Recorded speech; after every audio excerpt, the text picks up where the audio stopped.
Достар, қазір сендерге айтсам сенбейсіңдер. Экрандағы мына құбыжыққа қараңдаршы. Бұл тардиграда. Көлемі небәрі 0,5 мм. Бірақ бұл кішкентай құбыжық Marvel супергеройларының барлығын жолда қалдырады. Оны қайнатсаң да, мұздатсаң да, тіпті ғарышқа алып барсаң да, ол өлмейді. Ғалымдар Антарктиканың мұзынан 30 жыл бойы қатып тұрған осы жәндікті тауып алған. Ол мүлде қимылсыз, кеуіп кеткен, өлген күйде еді. Бірақ үстінен бір тамшы су құйғанда не болды деп ойлайсыз?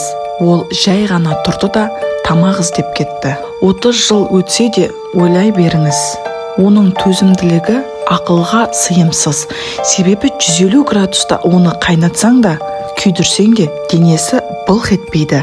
Минус 272 градуста мұздатсаң да, оған ештеңе қылмайды. Бұл тіпті ғарышта да аман қалған жалғыз жануар. Бұл қазір тіпті айда да болуы мүмкін. Тардиградалар бұл ең қызығы барлық жерде болғанымен, бұлар адамға еш зияны жоқ. Бұлар жануарларда немесе адамдардың денелерінде паразит сияқты өмір сүрмейді. Тардиградалар сулы жерлерді жақсы көретін тіршілік иелері. Оларды мына жерлерден кездестіруге болады.